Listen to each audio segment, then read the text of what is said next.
Hello everyone, thank you for taking time to watch this video. In this video, I'm going to be walking you through a daily lesson in the life of a sixth grader in social studies. So as you can see on the screen, I have it pulled up on our Canvas page. On our Canvas page, we have our home page and then we have all our tabs on the side.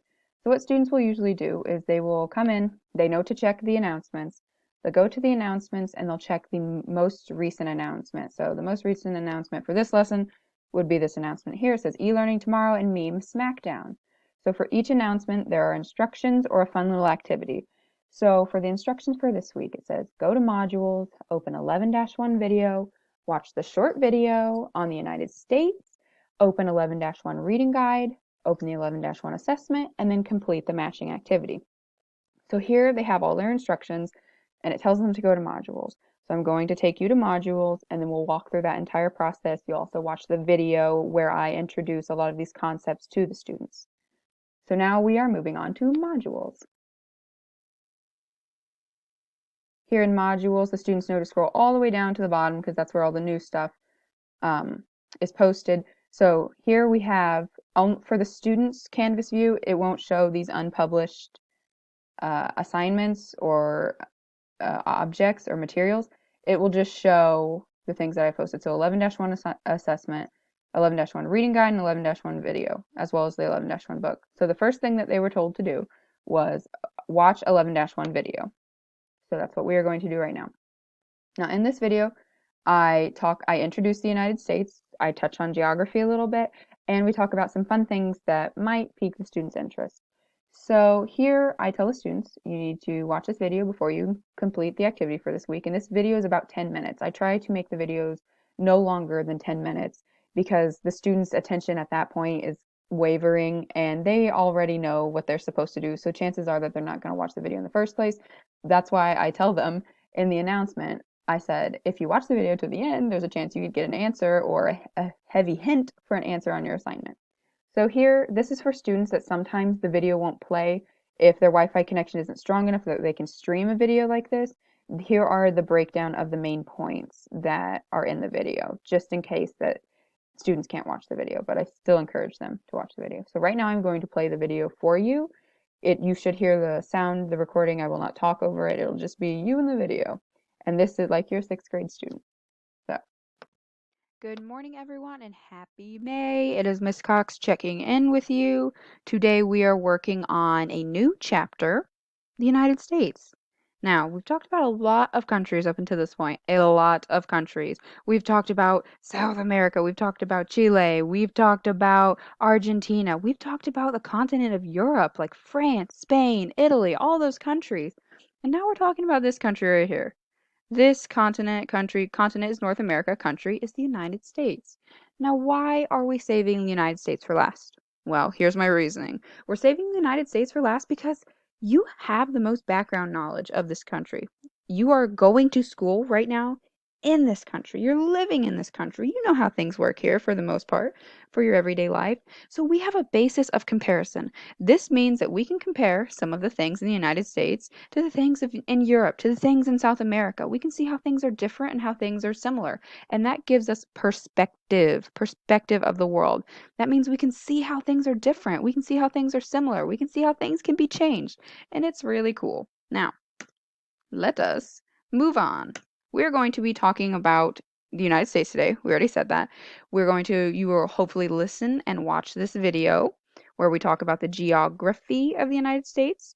After this video, you'll go to Canvas. You will open 11-1 reading guide. 11-1 reading guide. That is the textbook, concise. Okay, so it is a concise reading of the textbook. You don't have to read all the textbook, just read the reading guide.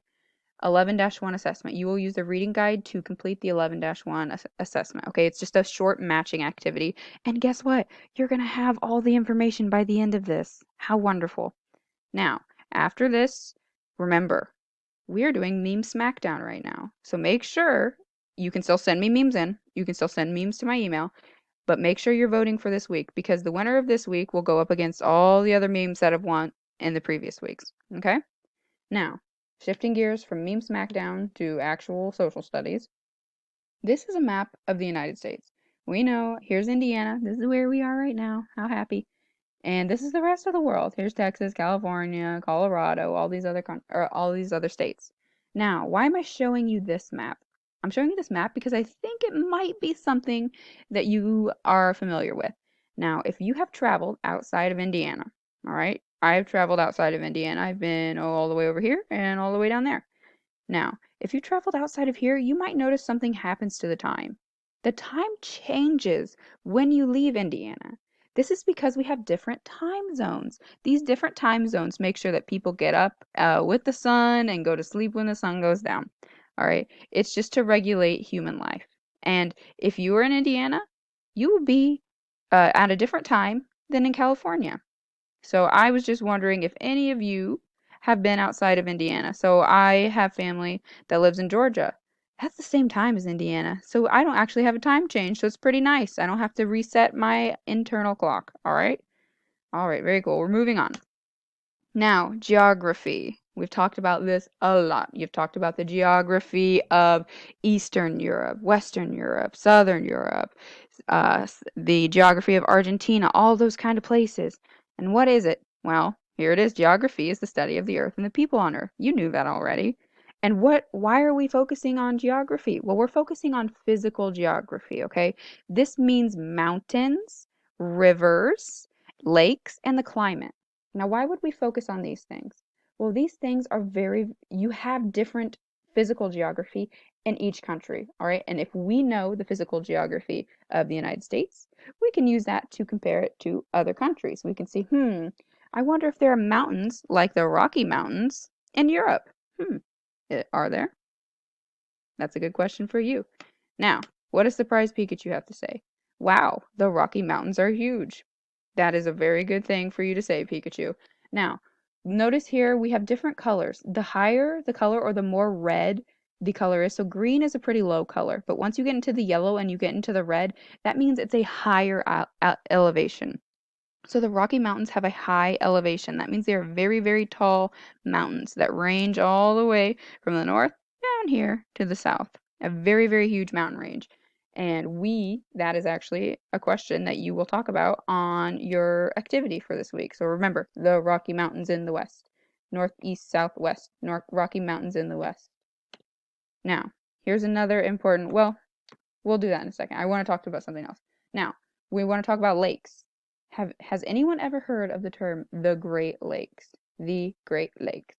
We have one that kind of cuts in to Indiana. We have this up here in Indiana is a place called Gary. Some of you have told me that you've been to Gary or have family in Gary. That's very cool. I do not. But this is Lake Michigan. This is a Great Lake. All these lakes up here you see, these are all Great Lakes. And these are an important part of the physical geography of North America and of the United States. So remember these Great Lakes. Now we'll talk about climate. Climate is important in the United States because we have almost the most climates out of any country. Our country is very, very large, so it is able to cover a broad range of different climates. And this is a picture from your textbook, and you can see up here we have a little chart. We have all these different types of climates that are covered in the United States. So let's look at Indiana. We live in Indiana, don't we? What type of climate does Indiana have? What type of climate does Indiana have? Well, we match our color up here. We have this light purple. I know it can be confusing because these two purples are the same, but over here is the dark purple. So this dark purple is the marine west coast, and that's going to be in Oregon, and that's going to be in Washington, and a little bit of California. But over here we have Indiana, and it's this light purple. So we have humid continental. That is our climate type. All right. Let's look at something else. I want you to do this one on your own. You're going to look at, let's say, Tennessee. You're going to look at Tennessee. Now you can see that Tennessee is the lightest green. Okay, it's not, this is the darker green. Tennessee is the very lightest green. Okay, very lightest green. Is it this one or is it this one? I don't know. It's the lightest green. What do you think?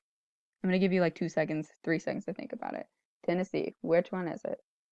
It's humid subtropical. Okay, so that means it gets a little bit warmer than Indiana, and the winters are not as mild, but we still have snow, we still have fall, okay?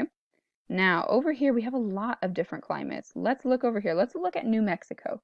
Let's look at New Mexico. Now, What do we think is happening here? What do we think is happening down here in the bottom of New Mexico? Well, that's red.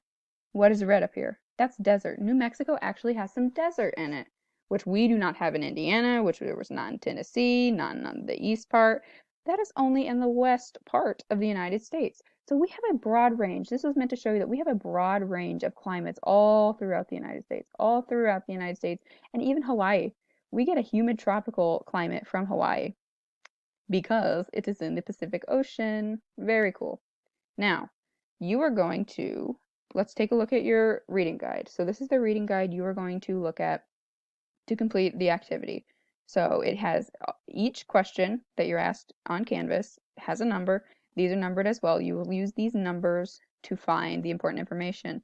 I have done you a favor and I have highlighted, or not highlighted, I've underlined and bolded these the important information you might need for your reading guide, for your activity. So you're going to go to Canvas. I'm going to walk you through how you're going to get there. You're going to go to Canvas, log in, go to modules. When you get to modules, it's so important that you go to modules because you won't be able to find the stuff if you don't. Go to modules, scroll all the way down to the bottom to chapter 11. Okay, chapter 11, United States. You're going to open two things. You're going to open the reading guide and you're going to open the 11-1 assessment. The reading guide is what I just showed you. It has all the information you'll need. It has that map, that really helpful map we just looked at in the PowerPoint. So open that, open the 11-1 assessment. You'll use the reading guide to answer the questions on this assessment. I'm going to show you the type it is. It's just the matching type. You're used to it, not going out of the routine. Now, the first question is what the blank are the main mountain range in the West? I wonder which one of these is the mountain range we talked about. Hmm. Maybe it's that one. I don't know. Do your best, okay? Do your best. If you have any questions, email me, contact me. Look at the reading guide, okay? You can use the textbook. All the answers are in the textbook as well. This is just a more a shortened version of the textbook, okay? Use this to find your answers. You can do it, all right? Have a wonderful, wonderful week. Let me know if you have any problems, any questions, any concerns. I am here for you. Let's do this. Okay, so there you have it. There was the video that the students will watch for the week. That video took about 10 minutes, like I said, and now the students will go to their modules. They watch their video, they remembered the instructions, they'll go to modules, they will open their reading guide, and they will open their 11-1 assessment, which is the matching activity for this week. So I'm going to show you the matching activity. So this matching activity is 5 questions, 5 of the main points that we tried to pull out from this physical geography section of the United States. So they were answering questions about the Rocky Mountains and the climates that we had, the different types of rivers, and the Great Lakes, okay? So all of this information here is in this reading guide that I created for the students. They were having some trouble locating the information in the textbook, so I put it all into one page of information for them to sort through. So it has the background information, the main information, and then some fun information. So this is about all that the students will do for their e-learning. I try to make it carefree and not a stressful time for them because I know it can be hard for us all 6th graders to log in and talk to each other on a Google Meet. So that's why I try to record all the videos myself and put them on here for the students to watch at their own time, at their own pace. Because I don't know if you noticed that in the video, you can slow it down so you can go 2 times speed, 1.5 speed, or half the speed. So if they're having trouble listening or reading the information, they can slow it down, and that will make sure that the students are able to have a better chance to process that information, and they can watch it over and over again. That's why I like recording these videos for myself, for the students myself. So if you have any questions, that's about the extent of the lesson. The students will submit it. I will be able to see their grade on Canvas. Check if they haven't done it. If they haven't done it, I will send out an email to them or a message to them on Canvas using the messaging system on Canvas. That'll go to their email. But that's about it. So if you have any questions about this, please let me know. I hope you enjoyed the video, and I'm very glad that you took time to watch this video. Thank you.